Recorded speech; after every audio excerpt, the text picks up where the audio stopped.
Hi, Service Alternatives, and happy Thursday. As difficult as COVID has been, there are also a lot of things around Service Alternatives that have shown up in terms of new innovations. There are a couple of new services we're providing, there are new processes, and there are new ways of doing service delivery. I'd like to talk about the way supported living has been bringing new clients into service, and specifically talk about a client that Bakari has been bringing in. Bakari is a residential services manager out of Snohomish County, and he recently had an opportunity to bring a new client into service and created opportunities for staff to be able to meet this client. He did it by setting up a few different Zoom sessions, which allowed for more staff to meet the client before the client came into service, and allowed, of course, for the client to get to know the staff. So in terms of welcoming somebody into service and supporting them to move into a new home, what a great way to start building connections. This client specifically had quite a bit to share in common with the staff. This client is married to somebody from Gambia, and so that provided an immediate connection with this particular staff team. And the client really enjoyed right off the bat talking about the different Gambian dishes that they enjoy.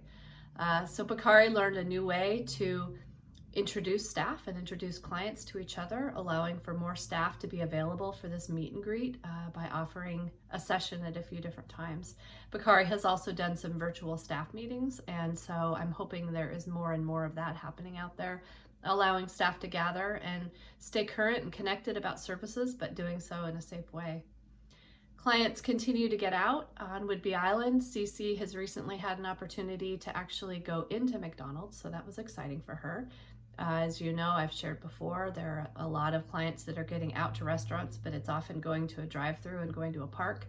So the Island County phase has allowed Cece and her staff to go into the restaurant, and she did that with her mask and the staff with their mask, and that worked so well that after that she wanted a haircut, and she did that in her mask as well. So clients are continuing to get out and to enjoy life as much as they can. This is a time right now where appreciating each other is just really critical. It's one thing I've talked about, and the research is showing that resilience during a time like this is something that we all want to be paying attention to. And one way to show and to build on resilience is by doing things that contribute to others.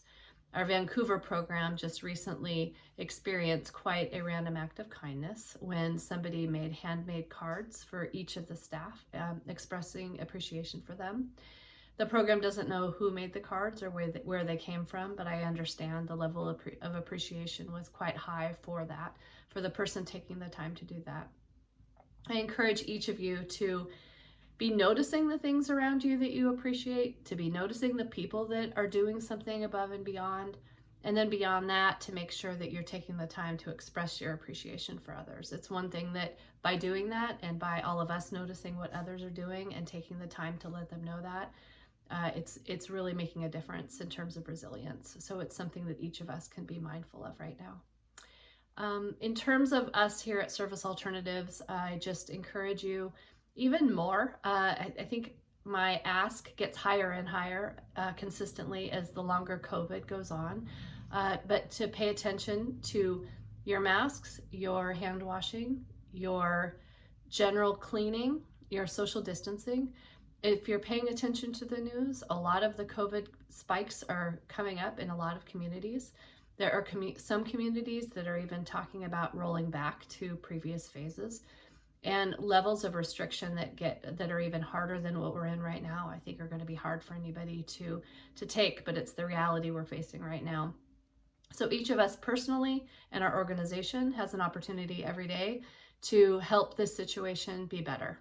It's something that every one of us doing our part to the very best of our abilities contributes to the health and safety of everybody involved. So I encourage each of you to continue to be mindful of that. I'm sure you're tired of hearing me talk about it, and yet it would be not responsible for me to keep talking about it, given how critical of a health and safety issue, as well as an economic issue, this is for our society.